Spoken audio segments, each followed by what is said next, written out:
தனுசு ராசியை பொறுத்த வரைக்கும் உங்களுக்கு உங்களுடைய ராசியை குரு பகவான் பார்த்துட்டு இருக்கிறாரு. 11ஆம் இடத்தை குரு பகவான் பார்க்குறாரு.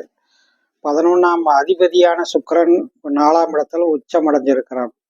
இப்போ இதன் காரணமாக உங்களுக்கு பொருளாதார ரீதியாக நல்ல முன்னேற்றம் வளர்ச்சி ஏற்படக்கூடிய தன்மை எப்பவுமே இந்த மாதத்தில் ரொம்ப சிறப்பான பொருளாதார வளர்ச்சி முன்னேற்றத்தை நீங்கள் அடையிறதுக்கான வாய்ப்புகள் உண்டு. பொருளாதார ரீதியாக நீங்கள் எதிர்பார்க்கக்கூடிய பல நல்ல வாய்ப்புகள் உங்களுக்கு வீடு தேடி வரும்.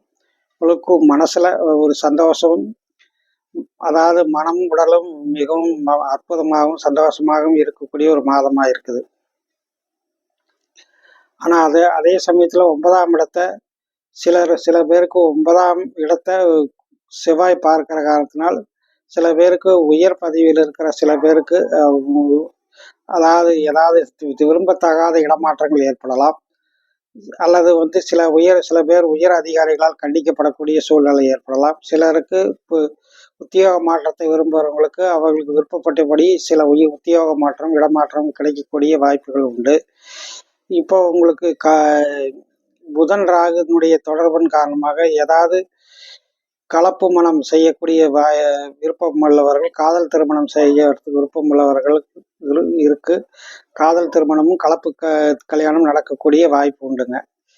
அப்போ இது போக உங்களுக்கு பார்த்தீங்கன்னா 5ஆம் இடத்துல 5ஆம் அதிபதியை குரு பார்க்கறனால சில பேருக்கு குழந்தை பிறப்பு சம்பந்தப்பட்ட நல்ல பலன்களும் கிடைக்கும். குழந்தைகளால் மன மகிழ்ச்சி நற்பலன்களை நீங்கள் அடையக்கூடிய வாய்ப்பு உண்டு.